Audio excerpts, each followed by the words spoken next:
नमस्कार, आप देख रहे हैं उत्तराखंड तक और मैं हूं आपके साथ सरिता तिवारी। एक तरफ जहां राज्य सरकार 100 दिन पूरे होने पर अपनी पीठ थपथपा रही है, उपलब्धियों को गिनवा रही है, तो वहीं दूसरी तरफ centre for monitoring of Indian economy की हम अगर ताजा रिपोर्ट देखें तो यहां पर रिपोर्ट में बेरोजगारी के आंकड़े विकास के उलट बदहाली को बयान कर रहे हैं। दरअसल जुलाई में आई इस रिपोर्ट में उत्तराखंड में बेरोजगारी की दर 8.7% पहुंच गई है। वहीं देश की बेरोजगारी की दर अभी 8.7 तक पहुंच रही है।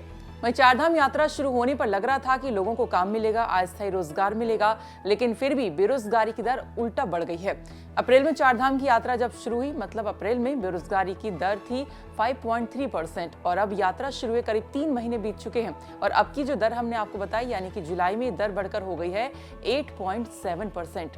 प्रदेश में बड़ी बेरोजगारी की दर पर जब हमने प्रदेश के कैबिनेट मंत्री सौरभ बहुगुणा से बातचीत की तो उन्होंने बेरोजगारी की दर बढ़ने की बात मानी और ये भी कहा कि जल्द उम्मीद की जा रही कि आने वाले समय में इसे हम कम करेंगे। मई की जो लास्ट अक्टूबर की रिपोर्ट थी वो 2.8% थी, वो कहीं ना कहीं बढ़ के 8.6% या 7% हुई है। अभी एक रिपोर्ट में बेरोजगारी दर जो आई है वो 8.70 आई है, और ये राष्ट्र जो बेरोजगारी दर है 7.20 से भी कहीं ज़्यादा है। तो इसको कैसे निपटेंगे इससे?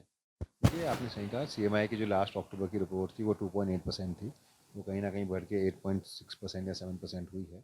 और लगातार पूरी सरकार हम कोशिश कर रहे हैं, चाहे वो मेरे विभाग हों चाहे वो दूसरे मंत्रियों के विभाग हों, हम लोग लगातार कोशिश कर रहे हैं कि युवाओं को रोज़गार से जोड़ा जा सके। मैंने खुद अपने कौशल विकास के जो हमारा मंत्रालय है उससे 3 रथ बनवा के दुर्गम क्षेत्रों 250 ग्रामों में हमने ग्राम सभा में भेजे और उसका एक अच्छा रिस्पांस भी आ रहा है। लोगों का इंटरेस्ट जो ITI की स्कीम्स हैं, जो हमारी कौशल विकास की स्कीम है, उसको देखते हुए उनका इंटरेस्ट दिख रहा है। मुझे विश्वास है कि आने वाले समय में आपको वापस ये बेरोजगारी दर गिरते हुए दिखेगी। वहीं इसी मुद्दे पर उत्तराखंड कांग्रेस के प्रदेश अध्यक्ष करण मेहरा ने कहा है कि बेरोजगारी पर कौशल विकास रथ से कुछ नहीं होगा, सरकार को रोजगार के लिए नए आयाम स्थापित करने होंगे। नमस्कार, मैं हूं अंकित और आप देख रहे हैं उत्तराखंड तक। बेरोजगारी उत्तराखंड का एक बहुत बड़ा मुद्दा रहा है और चुनाव से पहले भी और चुनाव के बाद भी हमेशा इसकी चर्चा होती रही है। चुनाव के दौरान भी जो पार्टियां थी उन्होंने वादे किए थे कि बेरोजगारी को उत्तराखंड से मिटा देंगे और कई इससे पहले भी जो सरकारें रही हैं उन्होंने भी बेरोज़गारी को मिटाने के लिए कई कदम उठाए, लेकिन वो स्कीमें लोगों तक नहीं पहुंच पाती। ये देखने की ज़रूरत है।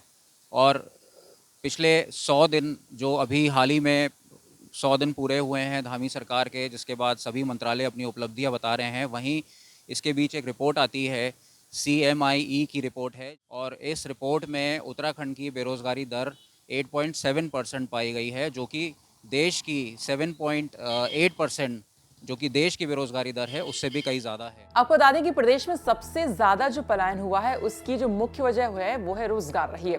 52% लोगों ने रोजगार की कमी के कारण प्रदेश से पलायन किया दूसरे शहरों में।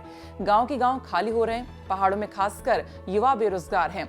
अर्बन और रूरल एरियाज में बेरोजगारी की दर की बात करें तो लगभग बराबर है, 4-4% की दर है। सरकारी विभागों में अभी भी पद खाली पड़े हुए हैं। अब सरकार कह रही है कि युवाओं को हम सरकारी नौकरियां देंगे। अब देखना ये होगा कि बेरोजगारी की दर को कम करने के लिए प्रदेश सरकार क्या कदम उठाती है। देहरादून से हमारे सहयोगी अंकित शर्मा की रिपोर्ट।